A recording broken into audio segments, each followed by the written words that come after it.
Hey everybody, Mike Nichols, Senior Product Designer for the Editor Stage Group. For today's showcase, we're going to be talking about snippets, a little bit about where we were, where we are, and where we might be headed in the future.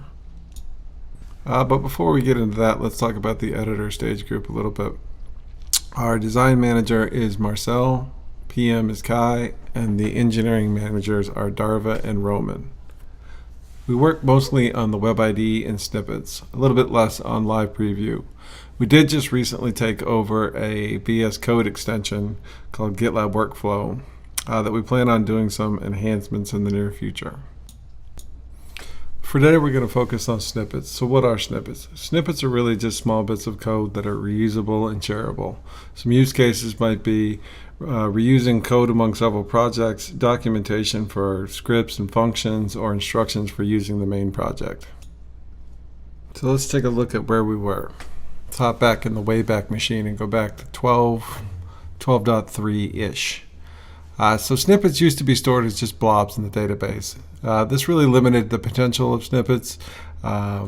Users wanted to collaborate, star, fork, version, all the real benefits of Git that we get everywhere else in the product.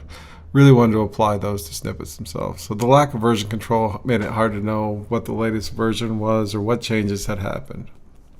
The UX work for converting snippets to a Git repository started around 12.3, and the engineering work started around 12.5.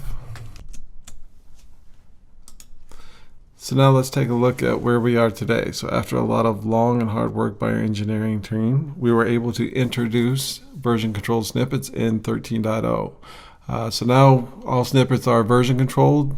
Each time you edit one, it creates a commit. You can also pull a snippet down and edit it locally and then push your changes back up, just like any other Git repository. But there wasn't actually a lot of changes to the UI at this point. This clone button that I'm highlighting here actually was the only change that would let a user know that any change had really even occurred. So a lot of work went into this button, so that's why I'm highlighting it here. But with this button, you were able to see the clone options, and this is what allowed a user to know how to pull the snippets down and make local edits. But obviously we weren't doing this just to get to this point. We were really setting ourselves up for the future. So let's take a look a little bit further ahead of where we actually are right now and what we're working on today. So the next big block of work that's actually already in progress is snippets with multiple files. So oftentimes to encompass an idea of code or a block of code, you need more than one file. A single file is a little bit limiting.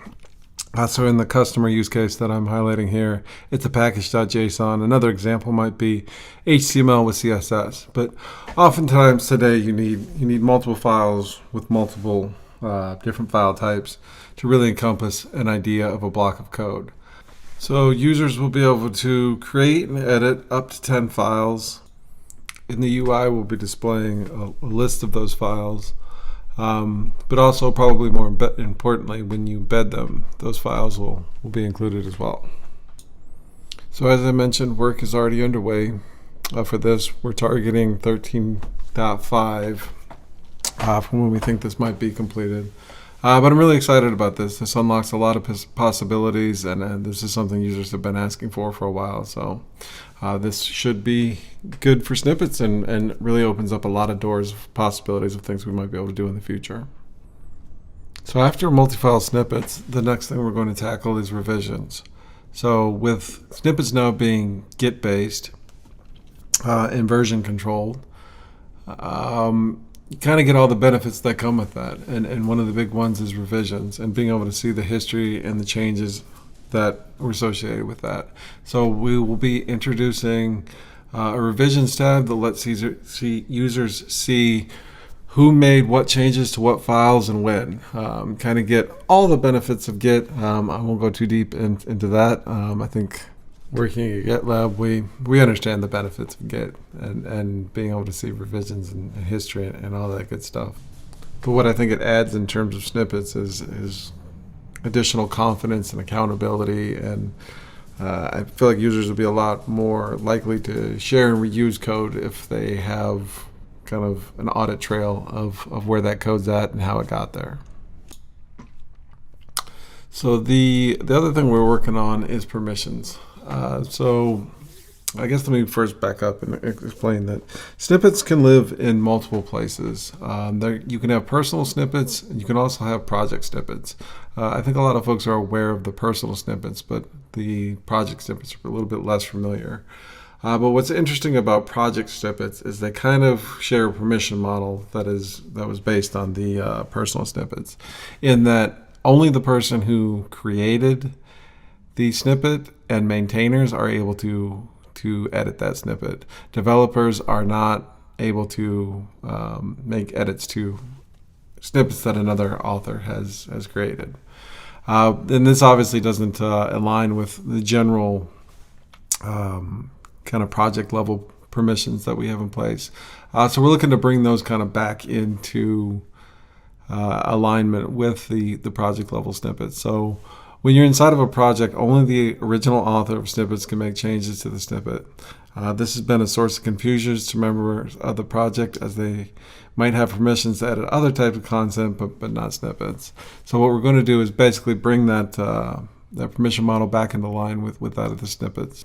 What makes this a little interesting is that this permission models already exists, so we need to be a little bit careful when making changes to it. So we're going to introduce an option here that allows developers, maintainers, and authors to make edits, which will bring it back in line. And a big thank you to Daniel, who was very instrumental in working through this permissions issue with me. So what's next? Let's release the Kraken, iteratively, of course. The work we put in has really kind of laid the foundation, the base, and given us a solid snippets platform to work with. But what I think is next is how do we use them, or more importantly, how do users use them? What can we do with snippets that might let user get more use out of them? Right now they can embed them and share them, but there are other use cases that might be out there that allow more integrated kind of sharing experiences within the GitLab platform. Kind of planning in the idea that GitLab is the one tool for your DevOps platform. It gives us a lot of places that we might be able to integrate snippets and really leverage the power of them. So one idea that we have been working with is snippets in the Web ID. So not just because that's our stage group and that's one of the other features that we work on, but this is really the place where users interact with the code. So it seems like a natural fit that if you're going to have reusable, shareable blocks of code, let's make them available in the place that you need them most, and that's probably when you're in your editing experience. So this is a very blue sky idea at this point, but we have opened up an issue to evaluate the viability of this, both with engineers and as a business standpoint. And I've linked that issue here. To go even more blue sky with this idea, general blocks of code are interesting, but for GitLab specific things like the GitLab YAML file and jobs and templates and things like that, this might be a path to allow users a little bit more editable and discoverable way to put together a CI YAML file if GitLab were to maintain a set of snippets that users could leverage. But again, like I said, this is a very blue sky idea at this point. Another idea, like I mentioned at the beginning of the video, we have recently taken over VS Code extension called GitLab Workflow. And in that extension, you're actually able to create snippets with it, but you're not allowed to consume them, or basically the downstream version of it doesn't exist.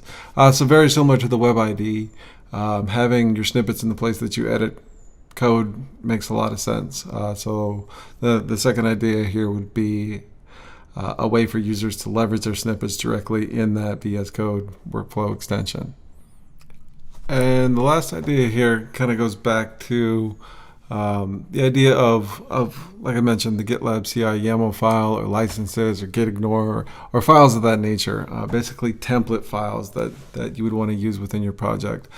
Being able to leverage snippets and basically tag those as templates and be able to reuse them there.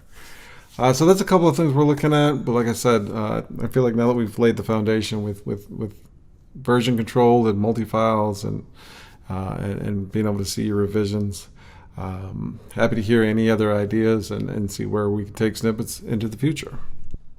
And last, but probably most important, we do have an issue open to change the icon for snippets.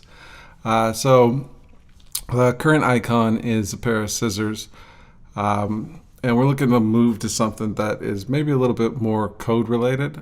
So Jeremy has put together a number of fantastic options for us that we are currently considering. And since this is on the navigation bar, it's basically present on every page in GitLab. So we'd love everybody's opinion on it. Feedback is certainly welcome, and feel free to reach out in the issue. And I think that's all I had to cover today. Thanks for taking the time to listen to me, and please reach out with any questions or feedback. Thank you.